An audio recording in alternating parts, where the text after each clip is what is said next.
Okay, hi everyone. I think we're recording now.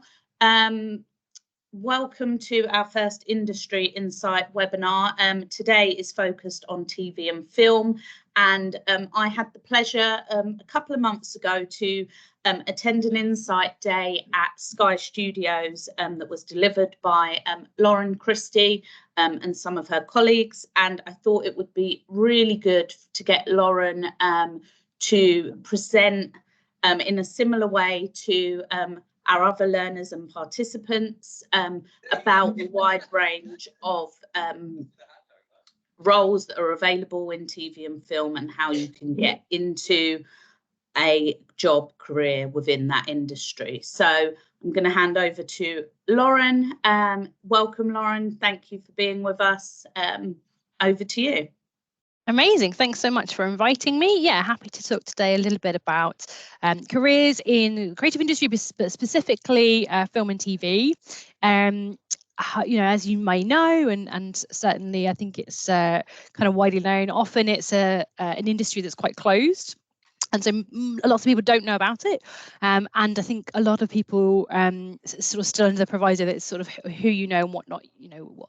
Not what you know, and it's still a little bit like that, but I think there's quite a lot of opening up over the last few years. There's lots of trainee schemes and there's lots of opportunities, and particularly in Hertfordshire. So I'm going to talk to you a little bit through kind of who we are, and then I'm going to focus on creative CV writing. And I do this workshop a lot with young people. So I do this across all over Hertfordshire. I do it with colleges and schools, and I do various sort of CV workshops and creative skills workshops, because it's one of the things that we know, particularly in the creative industry and film and TV, is lacking in schools and in education generally.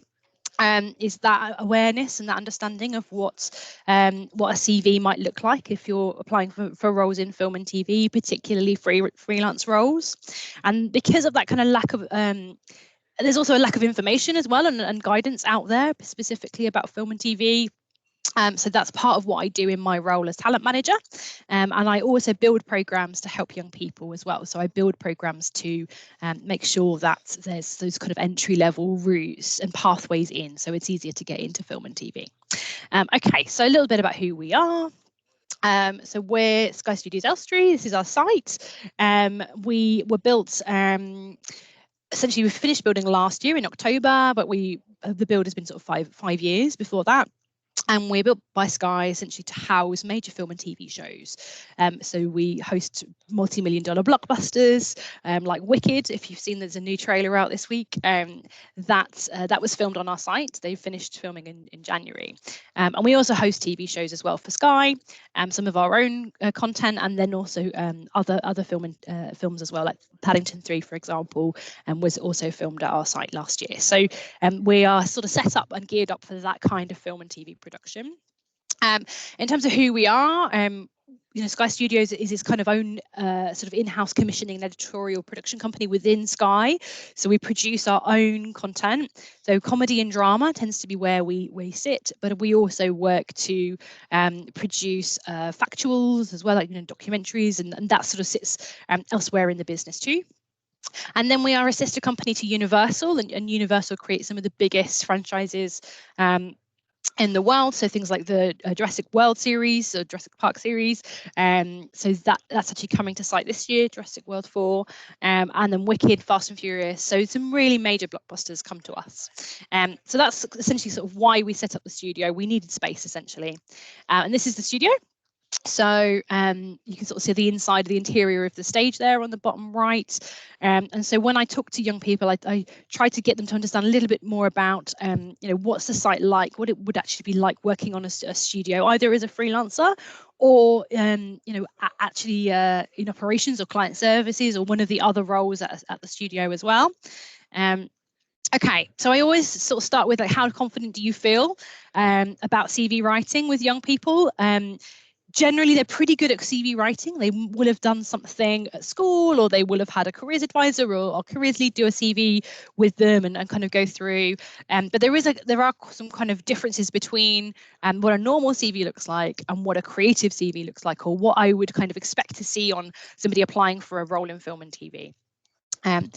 So I'm happy if you want to sort of think about this in your head, if you have any ideas of like what the differences are between normal and sort of creative CVs.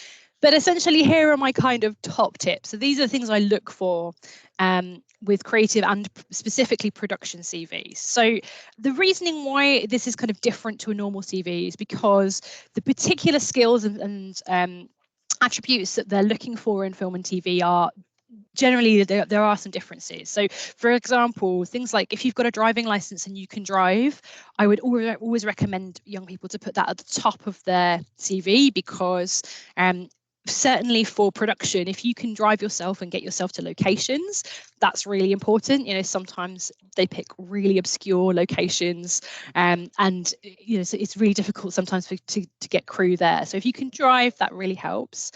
And then also it means if you work on a studio a lot, you can drive the buggies and the vans as well, but you know, particularly if you're a bit older. So that's really key that you put that on, and if you've got a clean driving license, to add that on.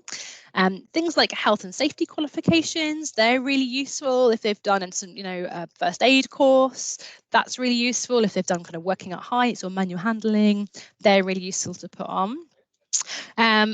I would also put, I'm sort of reading from the kind of bullet points on the right here. I would also put any screen skills certificates there as well. And screen skills, I'll come to you later. Screen skills is kind of one of the major kind of training and resource bodies that are out there, often public funded, mostly public funded, but also industry funded.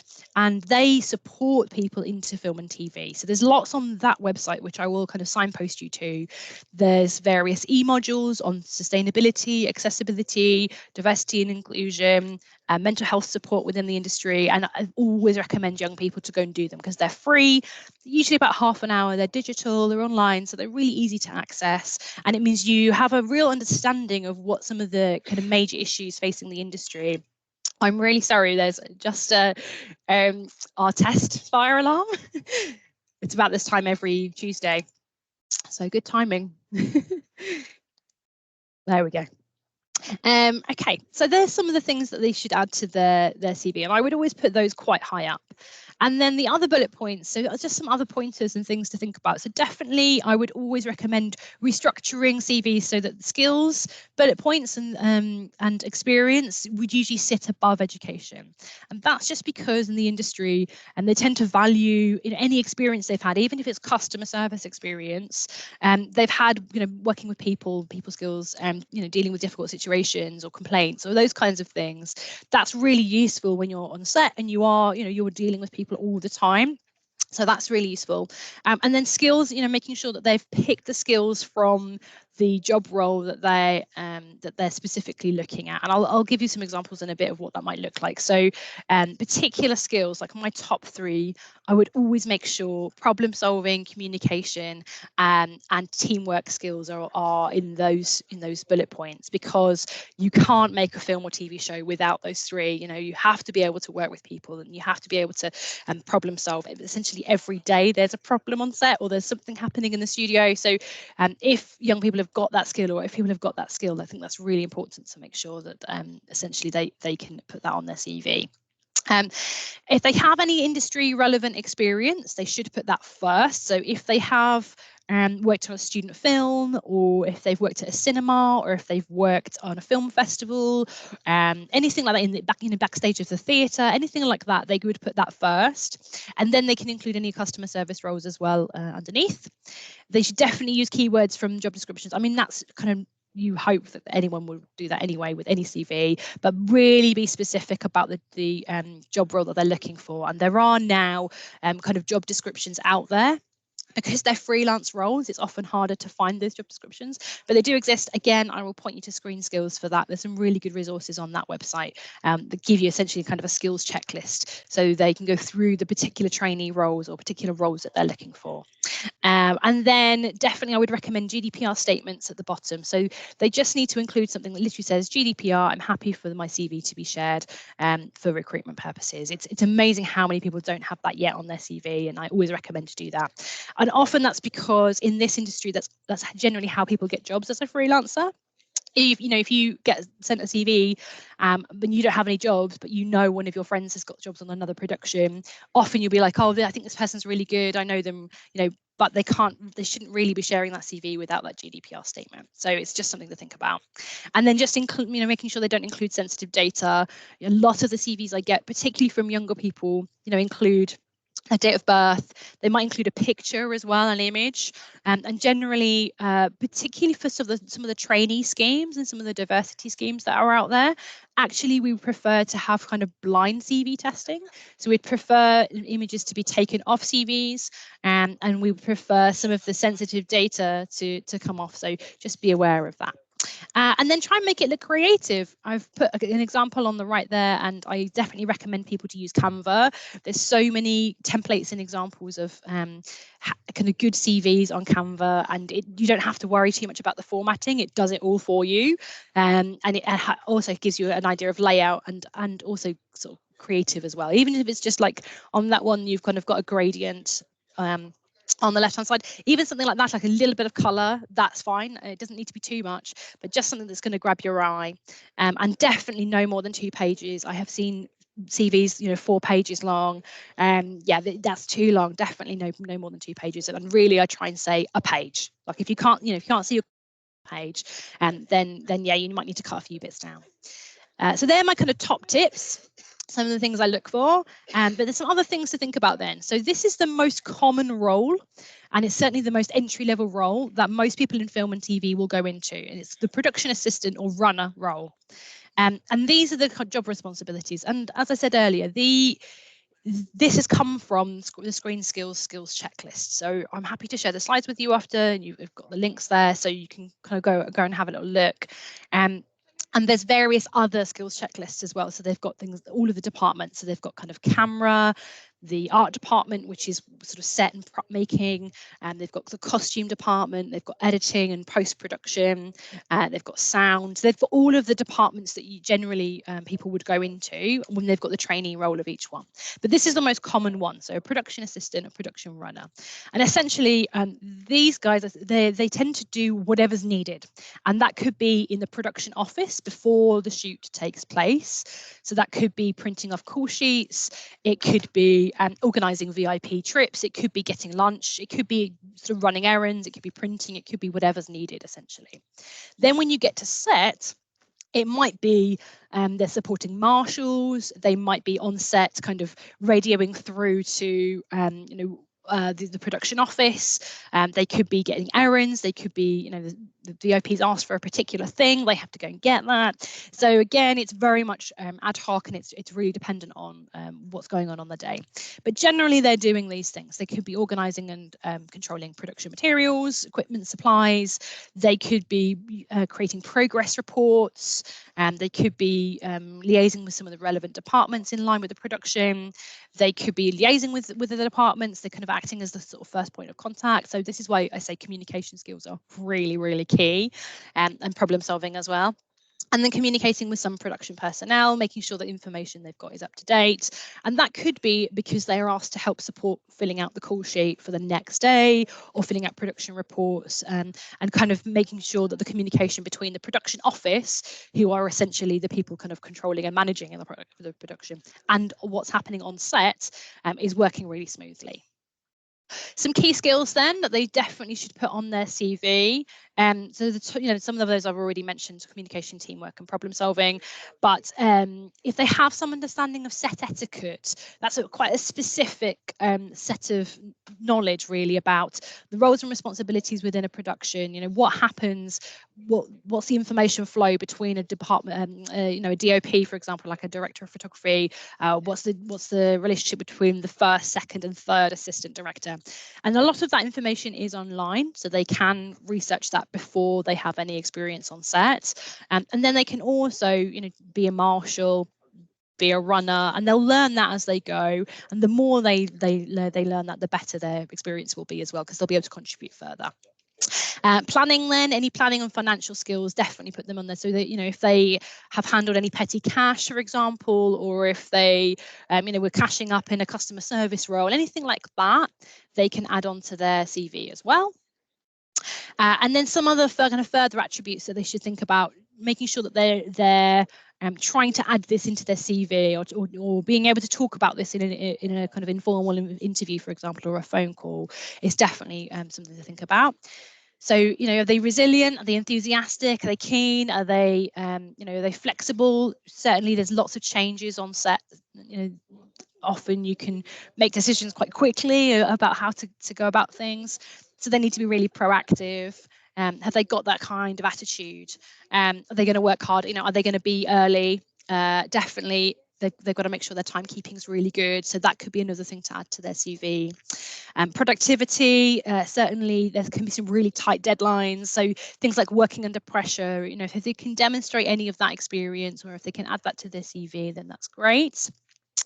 Ethics and integrity, that kind of can be shown by some of the e-modules I mentioned earlier. So things like having done diversity inclusion training, mental health training, sustainability training. It shows that you have an awareness and an understanding of those things, and then hopefully that would pull through to your attitudes as well. Flexibility I've mentioned, and then professional development, like being able to learn lots and being happy to kind of pick things up quickly and be flexible with that. So that's another thing to think about, making sure that they've got that kind of language on their CV. So there's sort of a whistle-stop tour through that particular role, and hopefully that helps. Certainly when I do this workshop with young people, I make sure that, you know, you want your kind of job description side by side to your CV, and so you can pull across the keywords and make sure you've got them in your CV. So when you get to a bit further down the road, you know, you might start out with a CV that I've kind of I've shown already. That's the sort of Canva example. When you kind of get a bit more experience, so this is somebody who's maybe had 5-6 years experience, your CV actually looks a lot different. Once you start getting credits, essentially the credit is what you've produced, or what you've been on, what TV show or film you've been on. Once you've got those credits, that's really that really speaks volumes. And generally, that's what you then rely on. So your CV might look something like this, which is much more like a list. So this is an example of a camera trainee's CV, or a camera assistant's CV. You can clearly see they've worked on some really amazing shows on the left. So you then have quite a clear sort of structure for how you put that information. So you need to make sure you've put the TV show on there. Often the broadcaster or commissioner, so, you know, is there a production company behind it, or is it so for example, you've got Phoenix Rise, so that's BBC, but BBC Studios is the production company. So often you might have both of those. Then your head of department, so your HOD, your head of department, is usually the person who is the head of that particular department. So for this, because it's camera, it would be the director of photography, the DOP. If it's costume, for example, it could be the costume designer or the head of costume. So it's really your kind of head of department who you would put on here. And that's useful because, you know, if I'm in the industry and I look at this CV and I go, oh yeah, I know Paul Mortlock. Oh yeah, brilliant. I'm taking on a camera trainee. I'll just check, like I'll give them a call, see if this person's really good and if I should hire them. And that's where the kind of relationship and it's who you know really comes into play. So it's really important to put those references essentially on your CV. Then you've got the role, and particularly if it's a technical role, so if it's anything in editing, sound, camera, lighting, you would put the system or the technical information of what you've been using on that production, because then it really shows your experience. And that's really what a proper kind of film and TV CV should look like when you're a bit more experienced. And that is it. So you haven't even got your skills on there, you don't have a little profile message on there, like it literally is a list. But that's really when you've kind of developed and you know, you hopefully you've got a bit more of a successful career. And I say to, you know, people generally, you might have both. You might start working on your first CV and you might graduate to this one, you know, 3 or 4 years down the line, depending on how many credits you've got. If you do advertising and commercials, generally that might be a bit quicker, because they're shorter shoots. So you usually do, you know, commercials could be 2-3 days a week, maybe at the most. And so you often do a lot more commercials than you would do TV and like certainly feature films. You know, if you're on a feature film for 6 months, sometimes a year. For, you know, Wicked was a year shoot, so you've only got 1 credit that year. So it depends on how many things you've got. Most people will have a combination of these as well. So they might have TV shows grouped together, then they might have on the second page commercials grouped together if they move between the kind of different areas of the industry. So hopefully that gives you kind of a bit of a rundown of like what a professional CV looks like as well. And then where to put your CV, that's also quite important. So yes, you will definitely be sending your CV out to people you know in the industry, and hopefully certainly after you've got your first job, you're able to kind of send it on to the head of department you previously worked with to help support you, or you might be sending it on to people you know. And if you don't know anybody, then definitely recommend getting it on these websites anyway. So, for example, Filming in England, they've received some funding quite recently from the British Film Institute to help support crew in the UK.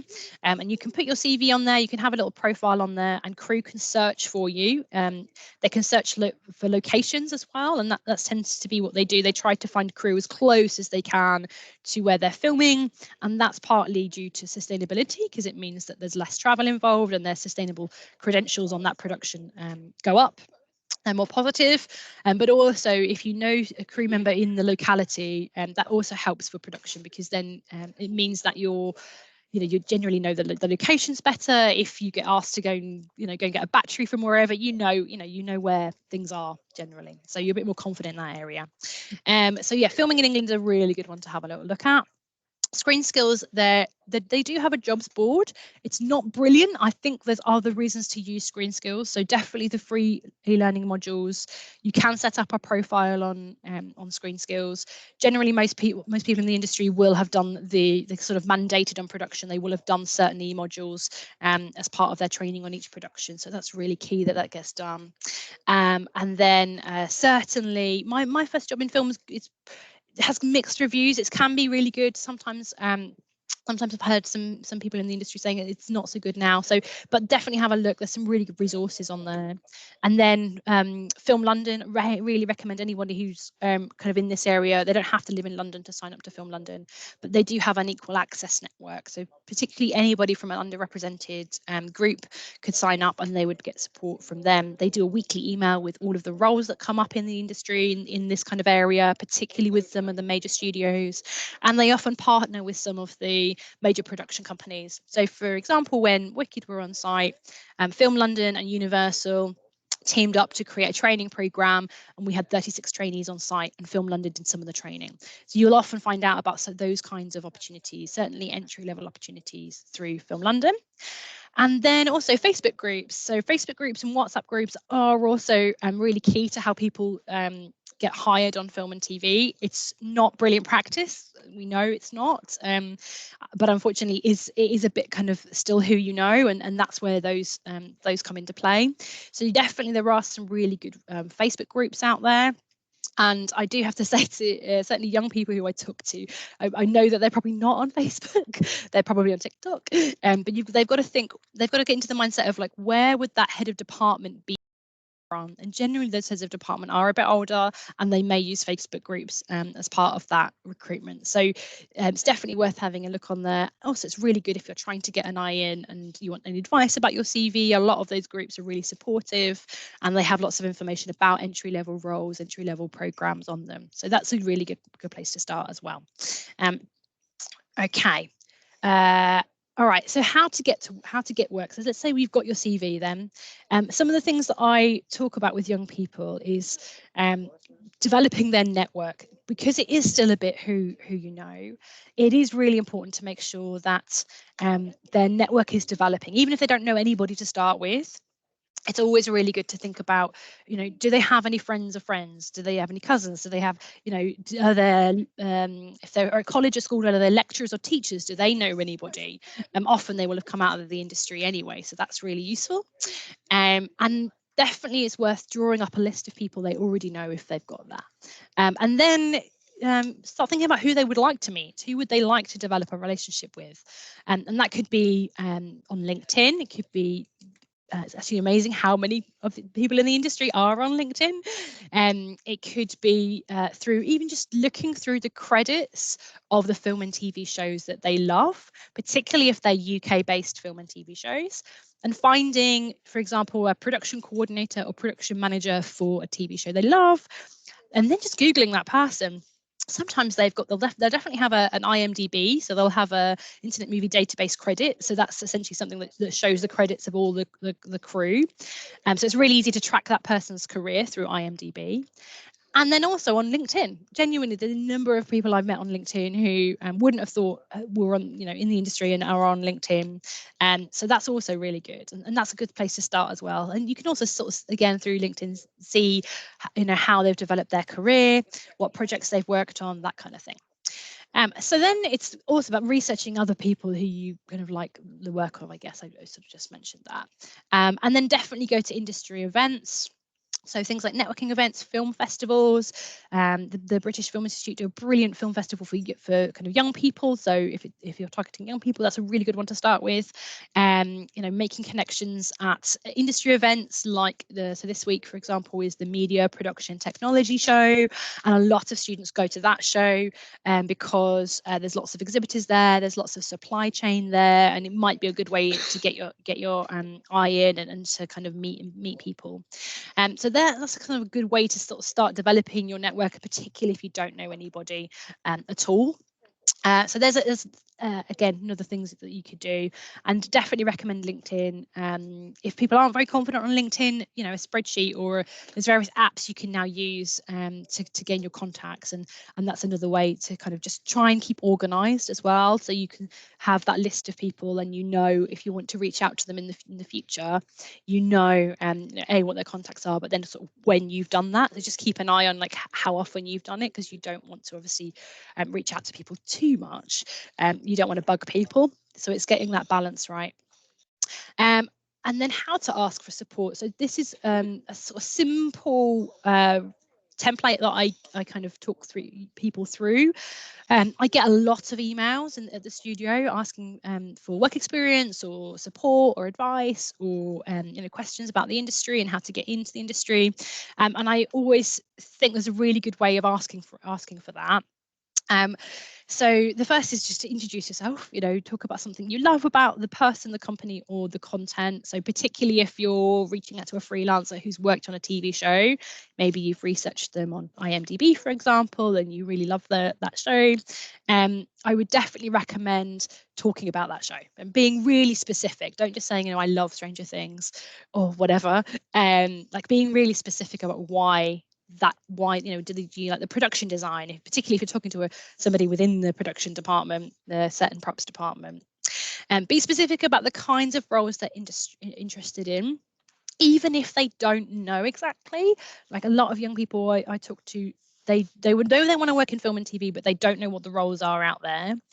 My advice there is definitely to do their research first as well. Go and look at the Screen Skills website, for example, that has all of the roles on there. They can really research each one, the really specifics on what the skills are needed or the qualifications needed and what they do. So I'd start with that. Hopefully they've then getting a bit of an idea of where they might want to work. So particularly if it's in set and props or costume, or they want to work in the kind of production department, the production office team. And then they can say that if they don't know exactly. So it can be, I just really love to work in the production office. I'd like to work in the potentially as a producer in the future. I'd love to know a little bit more about that particular role or how you got into it, if you're hopefully writing an email to a producer, for example. And then the last bit, which is the key bit, I would say don't ask for work experience first. You've got to think you're building a relationship with this person who doesn't know you. A lot of how the relationships work in film and TV, it's very much like, can they be trusted to vouch for you, or the other way around. Sorry. So if I've got a trainee, I want to make sure they're really good before I say to somebody else, yeah, you can take them, they're really brilliant. So a lot of it is relationship and reputation based. So I would always ask for advice rather than work experience. The advice can lead to work experience or some placement or whatever else. It might even could lead to a job, but I would always ask for advice. Generally, people, particularly in the film and TV industry, they're really passionate about what they do, and they love talking to people who have that passion, particularly in the younger generations. They're really happy to pass on that knowledge and that advice. So generally, people are really happy to talk about themselves. So I'd always ask, I'd love to know more about what you do, or what, how have you started your career? I'm just starting out in film and TV and would like to know a bit more. Something like that is a really great opener. And then, hopefully that'll intrigue them enough so that you get a response. Yeah, and then maybe work experience might come after that. Generally, if someone's responded to you, they might, for example, they might be between jobs, or they might just come off a job. So they're often not in a position to be able to offer work experience. It's often very difficult, if not impossible, particularly if you're under 18, to get any work experience. It's really tricky. Over 18, it's much easier because of the insurance rule. So yeah, if you're over 18, that's a bit easier, but I would usually start out with asking for advice first, and then have that conversation if it happens. And definitely you can also ask, I'm happy, can you go for a coffee? I'd love to have half an hour with you to just chat through your career. Something like that could then lead to that developing later on, but it's all about kind of getting to know you at this stage. And then I've got some examples of genuine, and when I do this with young people, I give them these examples and they have to pick out what the issues are. So tips and tricks, if they've got dyslexia, or if they're neurodivergent and they need someone to check over it, always get someone to double check. Obviously spelling and things. I'm not too bothered if somebody's spelled something wrong in an email. I'm not going to judge somebody on that. But it's just good practice to make sure it looks professional. I think these are covering all the things I've said. So generally, hopefully you can see in some of these examples that that they're not very specific. I want to get into the film industry. Brilliant. There's thousands of roles. So, try and help the person out when you're writing that email. That's why I always say to young people, really think about trying to make it as specific as possible. Again, I love Stranger Things. The second one, I'm really pressed by Sky's values. Why? What values? Why do you like Stranger Things? What specific episode or what particular part of it do you like? So try and be specific. And then also try and give an idea of where you want to go. So certainly the second one, I'm finishing my degree and would like to work in anything in the industry. Again, that's really difficult for me to give you advice, because if you want to work in anything, that's a really long conversation. So it's much easier if you can give us something to go on. Try and make it personalised. Hopefully these emails, they say hi there, or they just say, dear sir, madam. Actually, if you know the person, put their name. Try and find the name out if you can. And then the second one, it says, if you've got any other contacts of people who I'd be best talking to. Bit tricky, that one, for two reasons. One of them is, and this is based on genuine emails I've had as well. Well, one of them is, if I'm not the best person, then why are you emailing me? And then the other one is giving other contacts. Again, it's that kind of GDPR trust thing. Because it is reputation based, I would usually have a conversation with that person and then say, oh, I know somebody who'd be really good to talk to. Then I would check with that person if it's okay, and then pass the contact over. So yeah, it's just one of those things. Generally you wouldn't just give contacts out. It doesn't work like that. And I think some young people I've talked to, they haven't quite understood that. Okay. So this is essentially then how you might get into freelance, how you might actually get a job. So some of the ones I've talked about, things like using your network or expanding your network and developing that's really key. Researching productions. So you can research productions through things like Film London, and that's free. They often do like an update of all the productions that are coming up in the area. There's also a website called the Call Sheet, which you have to pay a little bit for. I think it's like £10 a month, I think.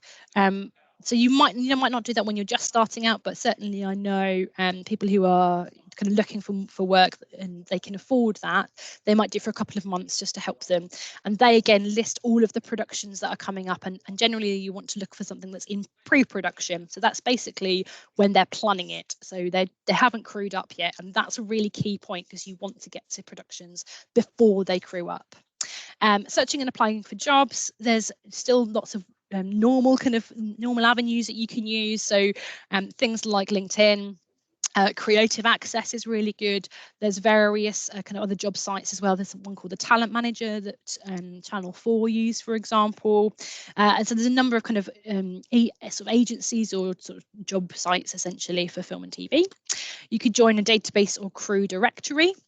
And I've mentioned the Filming in England one as a really good example of that. There are a number of others out there.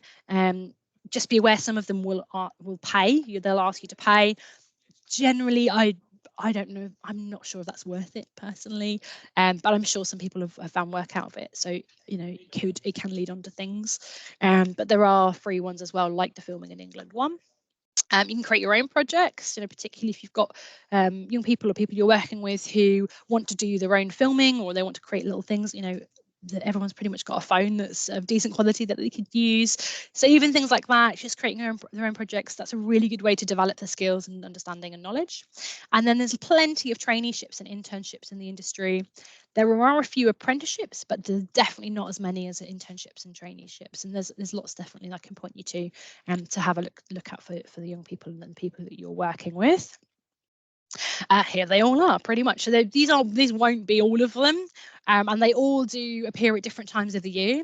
But here are some of the ones that I would point out. So apprenticeships, they tend to be with the larger companies because of the apprenticeship levy, and because of the nature of production.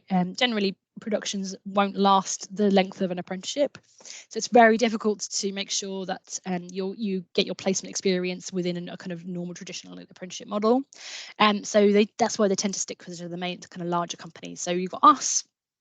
We have apprenticeships in marketing, we've got finance, and we've got things like customer service and technology. But if it's more film and TV based, you've got things like BBC, ITV, Channel 4 all have apprenticeships. Warner Brothers, Leavesden have some, but they're more in services and trades, so they're in things like plumbing and carpentry. Then you've got Pinewood that have facilities apprenticeships, and then you've got things like Bauer Media and Bauer Academy and MediaCom, and they're more like marketing and advertising. You've got our Future Talent Programme, which is an internship then. We've just finished this round of the applications for this year, but essentially every spring we go out and it's open to anybody over the age of 18, and you don't have to have any experience, particularly for the more junior role, the runner role. But there are other levels, so do have a little look at our website if you're interested, or if you know anybody who is interested. We're very lucky in Hertfordshire. We have Elstree Screen Arts Academy down the road, and they're one of 5 media and kind of film and TV academies across the UK, and they're based in Borehamwood down the road, and they offer a craft skills traineeship for anybody over the age of essentially 18 to 19, and they have to be 18 to 19 because they make use of that extra year of funding from the DFE. There's also Amazon Prime Video Academy, Channel 4 do a really great production scheme. More locally as well, we've got Warner Brothers, and they've got the Crew HQ trainee programme. So there's lots there, and I'm happy to share the links. They're all there on that slide, so I'm happy to share this out with you guys so you can have a little look at what's out there. And there's more coming. There's kind of continually, I see every week there's a new trainee scheme or whatever else. There's lots out there. And then kind of other industry updates, really, things to think about. So certainly within Hertfordshire, we're really blessed. There's lots of production activity, and there's lots of studios, and that they tend to go hand in hand. Wherever there's a studio base, generally there'll be lots of production activity. And so generally productions will come in and find their kind of key locations. They might have particular locations they're thinking of. Then they'll also kind of work at the same time hand in hand to find the right studios, usually as close as they can to those key locations. And then they'll once they've kind of got the studios booked, they'll then fill in the rest of those locations. So Hertfordshire is happy to say Hertfordshire is very popular, as I'm sure you know. Lots of major productions use this area. There's so many different locations used. The Herts Film Office is running, and there's lots of support for productions as well in this area. But you also can sort of see this kind of M20 in the M25, the sort of the kind of quarter, not really quarter, but right from kind of Shepperton all the way up to us, and that's a real hotspot of production. So Pinewood and Shepperton are the largest stages in the UK. You've got Shinfield in there, and you've got some smaller local studios as well in London. You've got things like West London Studios, Gardner Studios, North London Studios North, Twickenham. You've got various others, and so that basically means that there's lots of opportunity in this area. You've also got hotspots around the UK as well. So Bristol, Cardiff and Wales as well. There's new studios popping up there because of things like Doctor Who and Sex Education. You've got up north, Media City, Liverpool and Manchester, Salford. There's lots of studios there. Northern Ireland, essentially where House of Dragon and Game of Thrones was filmed. And then you've got up in Scotland as well, where Outlander really made a big impact on the Scottish industry up there. So there's lots going on in kind of pockets around the UK, but we're very blessed that we're one of the largest. And because of that, it means there's more opportunity here. There's more production activity here. So that's really good for Hertfordshire, and particularly young people and people in Hertfordshire looking for work in this area. So also keep your eyes peeled, because there's various projects going on across Hertfordshire to help support people into work. So yeah, that's essentially it. Few little bits and pieces. There's a really good link to a freelancer toolkit, so particularly for those who are looking to go into freelance and be on set. There's various kind of links and support in there, things like how to calculate tax, what we call your rate card, so what you're going to charge, or what you would get paid essentially for productions, and that might be as a daily rate. All of the kind of extra things you need to think about as a freelancer, how to support yourself with holiday and sick pay, and all of those kinds of things. There's a really good guide from Screen Skills there again, that is a clickable link, so hopefully that's useful to you. And that's it from me. You're welcome if you have any questions, if you want to ask them, and then we can go from there. Thanks, Lauren. Thank you. I have set up a Q&A box, so if anyone does have any questions, please pop a question in there. I was just thinking, Lauren, obviously most of the people that we work with, they are adults. Some may have been out of the job market for a while, because of various reasons. What would you say to those people who really want to get into this industry? One of the courses we offer to our adult learners is an intro to, film and TV, and this will go, I think, a long way for our teachers that run that course in sharing some information. But there are lots of, traineeships, internships, apprenticeships, and it can sometimes feel that they are just aimed at younger people.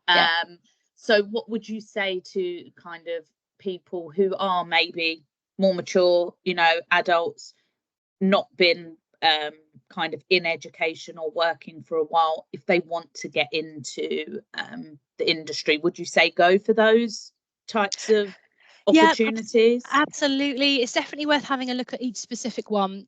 Generally, if you're a bit older, actually that's good for the industry, because you've had a bit more experience. You certainly, if you can drive, if you're over 25, the licenses, it's much easier. Then you can drive trucks and lorries and various other vehicles. So yeah, that's brilliant if you can do that. If depending on who you're talking to, if they feel like they need a bit of a confidence boost, like you say, your session is a really good one. Also, there's lots of skills boot camps in Hertfordshire. The county council are doing a lot of support, a lot of work and supporting local freelancers and those who want to get into the industry, and they're also a really good way in. They're fully funded and they're often quite short, so they're 2 or 3 weeks, and sometimes even less than that, to really help kind of boost people to get into the industry. So that's brilliant. And generally, if you're a bit older, you've got more experience in more working with people skills, hopefully a bit more confidence about kind of dealing with those situations. So make sure you've put all of that on your CV. Make sure any customer retail experience, anything where you're dealing with people, that's really good to make sure that you're put on there. And generally, when you're looking at those kind of trainee schemes, although they look like entry-level schemes or trainee schemes, there's generally no age barrier. So certainly for ours, we look for anybody 18 and over. But I mean, that doesn't mean we're looking just for 18-year-olds. We're looking for 18 and over. So that could be anybody. And that's really because, particularly with this industry, we're more interested in you as a person, your personality, your passion, and like I say, what skills you've got, rather than kind of what education you've had. Brilliant, thank you. I haven't got any questions, so thank you so much for your time today. I will. We've got a hand actually. Up. We do. Sorry, I have put a question in the Q&A, but sorry, I don't know if you can see it. I don't know if it works. Oh, There it is there now. I did just check. It must take a while to refresh. Sorry. There you go. A couple of things. What is Great a marshal? questions. And what roles within end credits should people look out for? Brilliant. So a marshal, essentially you're kind of signposting people to where to go. So often, particularly on days where it's a shoot day and it's very busy, so you might have 100 crowd turn up, maybe more than that, and they're the extras essentially. So you want to make sure that they know where to go. So you may have what's called a location marshal. So you could be out on location somewhere, and particularly if you've, if the production stopped traffic or diverted routes or wherever, if you're quite in a public space, often the location marshals are supporting the production by making sure the public aren't kind of going into those areas, or they might be supporting crowd and kind of just signposting the way. And they're really good entry-level roles because you're still getting to be on set, still getting to be part of that experience, but you don't necessarily need any experience for that or any particular education either. So they're really good. If you've got really good people skills, they're particularly good roles for those. And then roles for end credits. So it's just finding the department that person's really interested in. Every department will have a head of department. This is all on the Screen Skills website, so you should be able to find that information from the Screen Skills website. But if it's production, so if you're looking at kind of working in the production office, or you want to be a runner, for example, like I said, that was a really good entry-level role. The production coordinator, the production manager, they're the kind of roles you want to look for. If it's costume, it would be the head of the costume. If it's costume designer, if it's camera, it would be usually the director of photography. So it's dependent on the department that they're going into, but there's some really good resources on the Screen Skills website, like I mentioned. There's a whole section on job profiles, that's what it's called, and you can literally click into each area. They do a section on gaming and animation, they do post-production, and then they also do kind of generally film and TV. So hopefully that helps. Brilliant, thanks. Brilliant. Thank you so much. We really appreciate your time. Really insightful. Lots of great links and places to signpost people to. So really appreciate it. Thanks a lot, and thanks for joining. Absolutely, you're welcome. Thank you. Take care. Cheers. Bye. Bye.